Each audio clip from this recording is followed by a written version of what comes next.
जय श्रीमन नारायण। दोस्तों, आप सभी का आपके अपने चैनल धर्म शक्ति में स्वागत है। माता लक्ष्मी और श्रीमन नारायण की कृपा आप और आपके परिवार पर सदैव बनी रहे। अब हम सभी लोग अपना मन चित श्री हरि के चरणों में एकाग्रित करते हुए कार्तिक मास की 16वें दिन की कथा का श्रवण करेंगे। 15वें दिन की कथा में हमने श्रवण किया कि कैसे राहु ने भगवान शिव की आज्ञा का पालन करते हुए अपने ही शरीर का भक्षण करना है और भगवान शिव का स्वकीर्ति मुख नामक प्रिय गण होकर द्वार पर रहने लगा। अब आगे की कथा। राजा पृथु ने कहा, हे नारद जी, ये तो आपने भगवान शिव की बड़ी विचित्र कथा सुनाई है। अब कृपा करके आप यह बताइए कि उस समय राहु उस पुरुष से छूटकर कहाँ गया। नारद जी बोले, उससे छूटने पर वह दूत बर्बर नाम से विख्यात हो गया और अपना नया जन्म पाकर वह धीरे धीरे जालंधर के पास गया।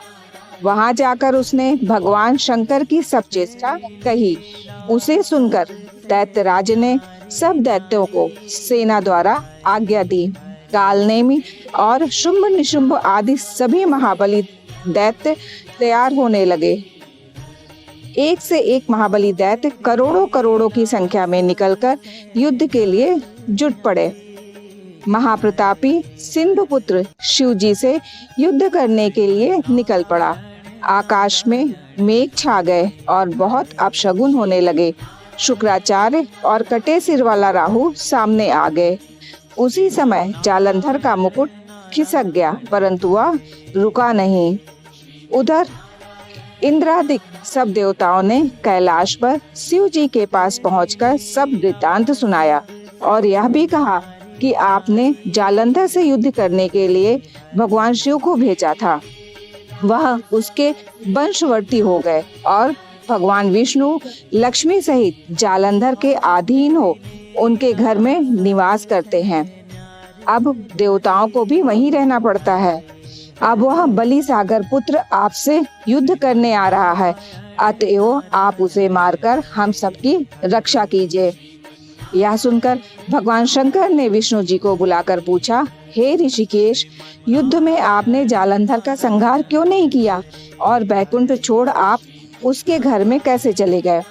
यह सुनकर भगवान विष्णु ने हाथ जोड़कर नम्रता पूर्वक भगवान शंकर से कहा, उसे आपका अंशी और लक्ष्मी का भ्राता होने के कारण ही मैंने नहीं मारा। यह बड़ा वीर और देवताओं से अजय है। इसी पर मुग्ध होकर मैं उसके घर में निवास करने लगा हूँ।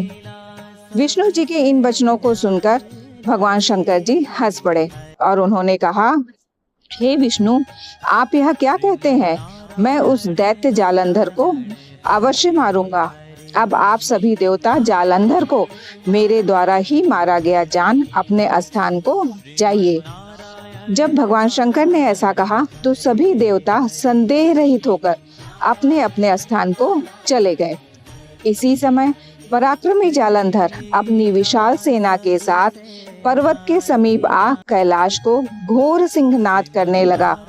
दैत्यों के नाद और कोलाहल को सुनकर शिव जी ने नंदी आदि गणों को उससे युद्ध करने की आज्ञा प्रदान की।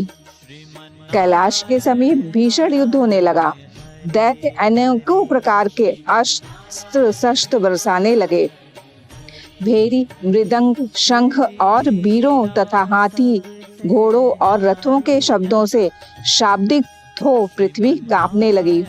युद्ध में कटकर मरे हुए हाथी, घोड़े और पैदलों का पहाड़ लग गया। रक्त मांस का कीचड़ उत्पन्न हो गया। दैत्यों के आचार्य शुक्राचार्य जी अपनी मृत संजीवनी विद्या से सब दैत्यों को जिंदा करने लगे। यह देखकर शिव जी के गण व्याकुल हो गए और उनके पास जाकर सारा वृतांत सुनाया। उसे सुनकर भगवान रुद्र के क्रोध की सीमा न रही। फिर तो उस समय उनके मुख से एक बड़ी भयंकर कृत्या उत्पन्न हुई, जिसकी दोनों जंघाएं ताल वृक्ष के समान थीं। वह युद्ध भूमि में जा सब असुरों का चूर्ण करने लग गई और फिर वह शुक्राचार्य के समीप पहुंची और शीघ्र ही अपनी योनि में गुप्त कर लिया। फिर स्वयं भी अंतर्ध्यान हो गई। शुक्राचार्य के गुप्त हो जाने से दैत्यों का मुख मलिन पड़ गया और वे युद्ध भूमि को छोड़कर भागे। इस पर शुंभ निशुंभ और कालनेमी आदि सेनापतियों ने अपने भागते हुए वीरों को रोका। शिव जी के नंदी आदि गढ़ों ने भी, जिसमें गणेश और स्वामी कार्तिकेय जी भी थे, दैत्यों से भीषण युद्ध करना आरंभ कर दिया।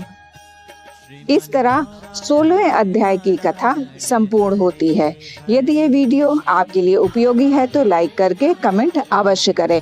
यदि आप चैनल पर नए हैं तो चैनल को सब्सक्राइब करके बेल आइकन प्रेस कर लीजिए, जिससे आपको आगे आने वाली वीडियोस के नोटिफिकेशन समय पर मिल सके। आप और आपके परिवार पर माता लक्ष्मी और श्री हरि की कृपा सदैव बनी रहे। जय श्रीमन नारायण दोस्तों।